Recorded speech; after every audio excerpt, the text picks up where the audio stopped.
Peshawar blogs میں آپ کو خوش آمدید کہیں گے، اور عام انتخابات ہو چکے ہیں، اگرچہ انتخابی نتائج ابھی بھی تاخیر کا شکار ہے، تاہم جو تصویر ہے وہ مکمل طور پر سامنے آ چکی ہے۔ خیبر پختونخوا میں آزاد امیدوار جو ہیں وہ بھاری اکثریت سے کامیاب ہو چکے ہیں، اور اب مرحلہ ہے خیبر پختونخوا میں حکومت سازی کا۔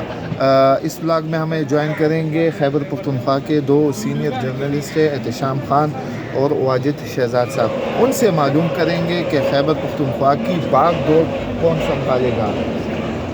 جی احتشام صاحب۔ شہزاد صاحب شکریہ ہمیں مدعو کرنے کا۔ دیکھیں جو 2013 کے انتخابات تھے اس میں تحریک انصاف جو صوبے کی ایک پارٹی تھی، اس کو اس وقت جماعت اسلامی اور جو قومی وطن پارٹی ہے ان کا سہارا لینا پڑا تھا۔ 2018 کے انتخابات میں 2/3 اکثریت سے صوبے میں آئی اور اپنی انہوں نے فل فلیج ایک حکومت بنائی تھی۔ ابھی جو 2024 کے انتخابات ہیں تو پاکستان تحریک انصاف جو ہے اس وقت فل فلیج ایک لیڈ پر ہے، اور ایک واضح اکثریت کے ساتھ وہ اس وقت صوبے میں حکومت بنا رہی ہے۔ اور لیکن یہ ہے کہ اس دفعہ ان کو چند چیلنجز بھی ہیں۔ وہ اس کی بڑی بات یہ ہے کہ پارٹی کے اندر کچھ ایسے اقدامات کیے گئے ہیں، جیسے آپ دیکھیں کہ صوبے میں جو تحریک انصاف کے پرانی جو شخصیات تھیں، شوکت یوسفزئی وہ بھی اس وقت اس گیم سے باہر ہیں۔ شرام ترقی جو ہے ان کو قومی اسمبلی کا ٹکٹ دیا گیا ہے، وہ عاطف خان بھی قومی اسمبلی کا ٹکٹ ان کو دیا گیا تھا، وہ بھی باہر ہیں۔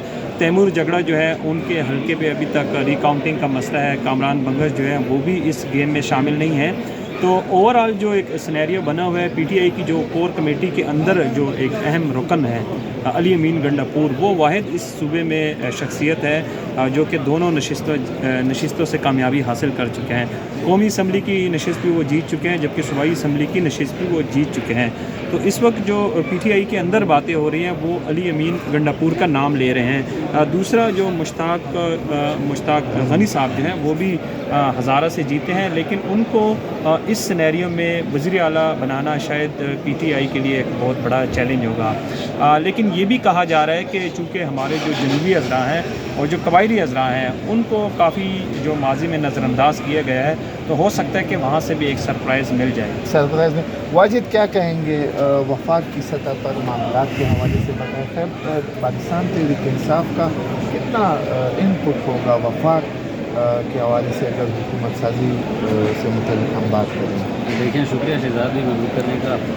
جس طرح سے ہم دیکھ رہے ہیں خیبر پختونخوا میں جو سینیرو بنا ہوا ہے پاکستان تحریک انصاف کا، تو وفاق میں پاکستان مسلم لیگ نون بھی ایکٹیو ہے، انہوں نے بھی سیٹیں جیتی ہوئی ہے، اسی طرح پاکستان پیپل پارٹی ہے، انہوں نے بھی سیٹیں جیتی ہوئی ہیں۔ جو اطلاعات آ رہی ہے وہ یہ کہہ رہے ہیں کہ پارٹی پیچ اپ ہوگا تو اس کے بعد ہی کوئی حکومت جو ہے وہ بنانے کا امکان ہوگا۔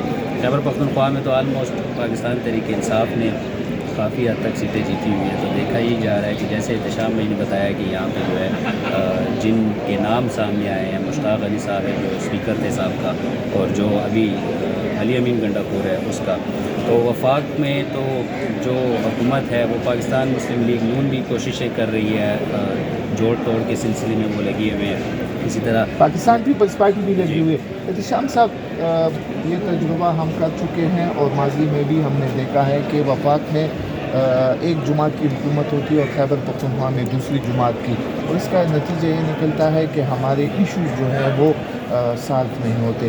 کیا آپ دیکھ رہے ہیں کہ یہی ایکسرسائز دوبارہ ریپیٹ ہوگی یا ہونے کا خدشہ ہے؟ بالکل شہزاد صاحب، دیکھیں جو خیبر پختونخوا میں پی ٹی آئی کی جو حکومت آئے گی ان کو سب سے بڑا ایک چیلنج ہوگا، وہ فائنینشیل کرائسس ہے۔ اس وقت بھی صوبے کو 14 ارب روپے جو ہیں وہ صوبے کو چاہیے اپنا صوبہ چلانے کے لیے۔ آپ کو صرف ایک صحت کارڈ کا جو میکینزم ہے وہ دوبارہ چلانے کے لیے 14 ارب روپے چاہیے۔ تو پی ٹی آئی کو جو سب سے زیادہ ووٹ ملا ہے وہ دو چیزوں پہ ملا ہے، ایک تو عمران خان کی مقبولیت، اور سیکنڈلی صحت کارڈ۔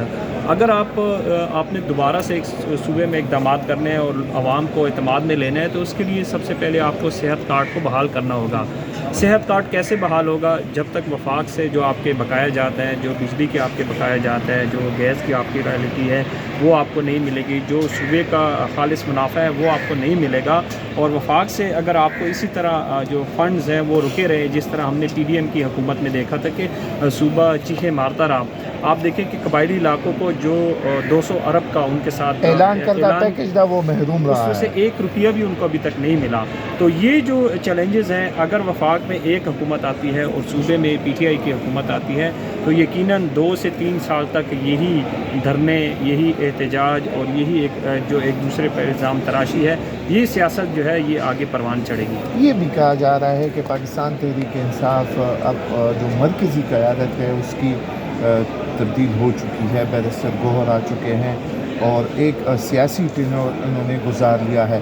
تو آپ کیا تجربہ کیا ہے کہ اس دفعہ پی ٹی آئی حکومت سازی، حکومتی امور کے حوالے سے جو معاملات ہے وہ وہ اس طرح طے کریں گے جس طرح ماضی میں انہوں نے ڈیل کیا ہے، یا ان میں کچھ لچک یا تبدیلی ہوئی؟ دیکھیے، لچک تو ظاہری بات ہے. جس طریقے سے 9 مئی کے واقعات ہوئے، 9 مئی سے پہلے آپ نے دیکھا کہ پی ٹی آئی کا جو ورکر تھا، پی ٹی آئی کی جو لیڈرشپ تھی، ابھی بھی آپ دیکھ لیں جس طرح صوبے میں پی ٹی آئی کی جو شخصیات ہیں وہ اس وقت تمام جو پولیٹیکل گیم ہے اس سے باہر ہے. اسی طرح مرکز میں بھی آپ دیکھ لیں جو اسد عمر صاحب تھے وہ نہیں ہیں، عثمان ڈار ہے وہ نہیں ہے، جو ان کے پرانے لوگ تھے شہزاد صاحب وہ ملک چھوڑ کر چلے گئے ہیں، فیصل واؤڈا تھے وہ آلریڈی پہلے سے ہی جا چکے ہیں.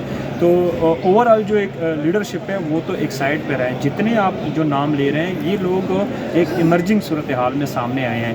تو میرا خیال ہے کہ جتنا انہوں نے دباؤ لیا، جتنی انہوں نے جھیلیں کاٹی پی ٹی آئی کے ورکر کو اور پی ٹی آئی کے جو نئے لوگ ہیں ان کو بھی پتہ چل چکا ہے کہ اس وقت جو ہے وہ اداروں کے ساتھ ٹکراؤ اور جو سیاستدانوں کے ساتھ وہ ایک منفی سیاست جو ہے وہ پروان نہیں چڑھ سکتی.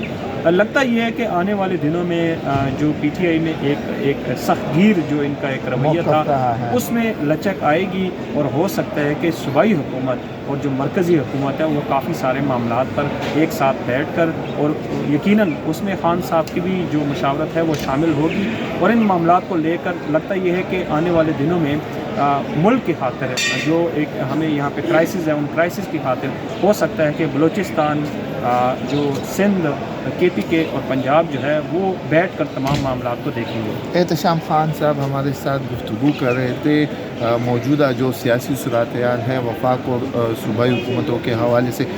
پشاور لاگز میں اجازت چاہتے ہیں، اسی طرح تجزیوں کے حوالے سے چینل کو سبسکرائب کریں. شکریہ.